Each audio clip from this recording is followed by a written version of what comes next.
Hello guys, good morning. Kinumpirma na Mao ni ng ang aktres si pinaka-latest Catherine karon Bernardo guys. ang matagal ng Ang usap-usapang pagbulag ni hiwalayan Catherine nila ng long-time Bernardo boyfriend na si Daniel og Padilla ni ngayong araw Daniel November Padilla. 30, 2023. Sa pamamagitan ng Yahoo! isang mahabang pahayag sa kanyang Instagram account, ay kinumpirma na nga ni Catherine ang balitang hiwalayan nila ni Daniel.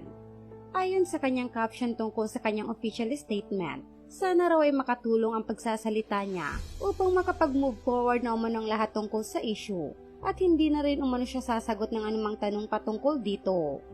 Sa pagsisimula ni Catherine sa kanyang pahayag, inalala niya ang halos 21 taon niya sa industriya at 12 taon bilang kabahagi ng Katniel at 11 taon bilang isang tao na nagmamahal kay Daniel.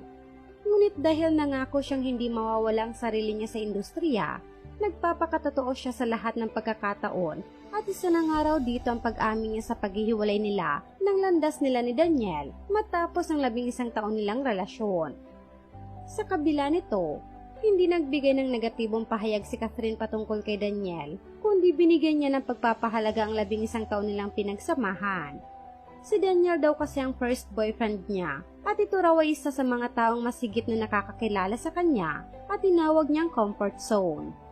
Inamin rin ni Catherine na katulad umano ng ibang nasa relasyon, ginawa